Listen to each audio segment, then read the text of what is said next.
Hey everybody. Halloween's right around the corner in the next couple days, so I thought I'd talk about one of my favorite things, which is the Halloween series. Now, out of all of the slasher movies, Halloween has always been the top tier one for me, more so than Nightmare on Elm Street, Friday the 13th, Chainsaw, all of those. It's always been Halloween for me. I've got a lot of fond memories tied into going and seeing Halloween 4, 5, and 6 in the theaters. And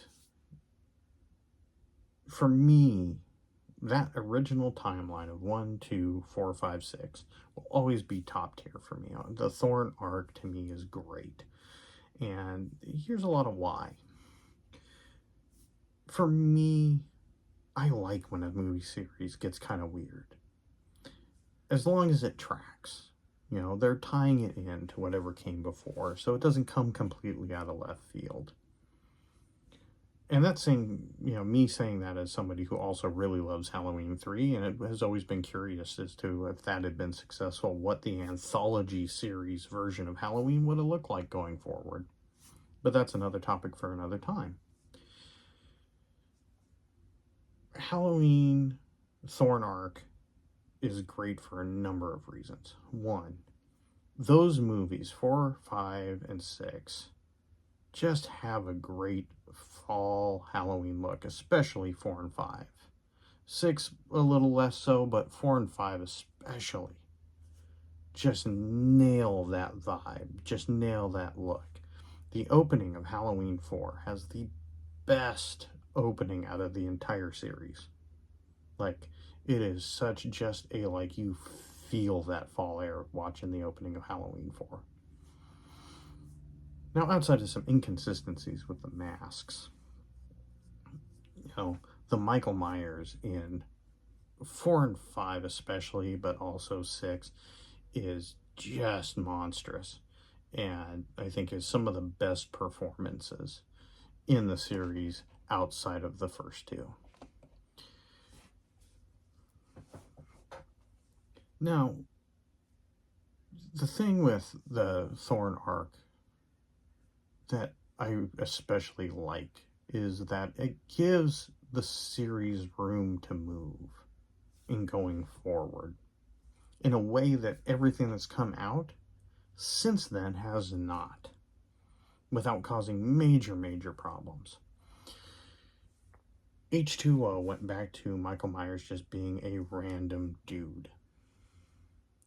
And in the end, he is killed. It makes a ton of money, which then they're going to try and do a sequel. And by the time they get around to a sequel, at least they did a somewhat decent retcon to the ending of H2O in Resurrection. But the killing of Laurie in the first 5 minutes and the story that follows just isn't great. It picks things up, it puts things down, it forgets them. It is just a disaster of a movie. And for the longest time was viewed as the worst in the series. I'm not going to touch too much on Rob Zombie's movies. Those are its own things, have always been their own thing. And, they are what they are. They're flawed. They aren't my favorite, but I can appreciate them for what they are as just kind of a one-off, two-off kind of out there thing. And then with 2018, again, we're getting back into starting off, moving Michael back to being just a crazy person. You get to Halloween Kills. At least they gave a plausible reason how he survived the fire. But it ends in a way that you're starting to having to lean back into him being supernatural. Because ultimately in these movies, you have to go there. You can't there's very few, unless you just leave them alive at the end, the way Texas Chainsaw Massacre tended to do in the first movie, and then lesser so in the second movie.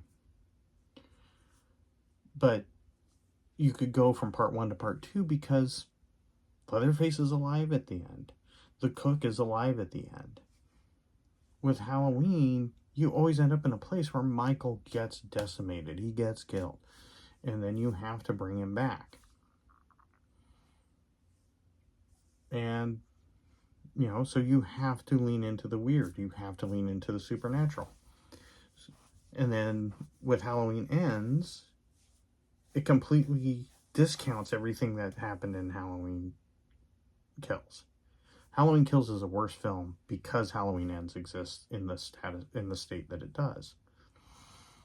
So you have a very unfulfilling set of reboots that follow Halloween 6. Now, is Halloween 6 a perfect film? No, not by any means. You have two different cuts. I would say that the producer cut overall is the superior cut between the two films, but it has its problems. That opening, I think if you wanted to create a perfect cut, you take a few elements out of the theatrical cut, namely excising the whole weird Michael's the father of Jamie's baby thing, which is really just kind of weird and gross. I think you excise that, you put the beginning from the theatrical cut in there, except for take out the weird edits. I think you have a better arc there. I think it gets you better onto better footing. I think the rest of the producer's cut ages a lot better. I think the ending of the producer's cut is more satisfying, especially from a thematic perspective. The idea of Wynn transferring the evil over to Loomis, where now Loomis has to be the caretaker as part of the Thorn Cult, I think is a much more satisfying ending. It's more tragic, as opposed to just beating Michael with a pipe until he bleeds green goo and then having it be some weird cloning thing, I guess. But, that's, at the time I enjoyed 6 just fine when I saw it in the theater, but the producer's cut's far superior. But the thing that I like best about the Thorn Cult is that it leaves a lot of room forward because it's so supernatural at this point. It's so tied in with weird Celtic cults and things like that. There's so many different directions you can take it. And one of the big ones that I was always hoping that they would do once they, really sank in 6 into the Thorn Cult was the idea of tying it back into 3 and Silver Shamrock. And maybe, there's room to do that. Right now Halloween is kind of rudderless. Blumhouse is left, thank God. And the show, I think, has been abandoned at this point, so it's just kind of sitting in this weird spot right now where they don't really know what to do with it. My pitch is go back to the Thorn Cult. Pick up well into the future. You have characters that, not to say that Paul Rudd would come back, but you can ask.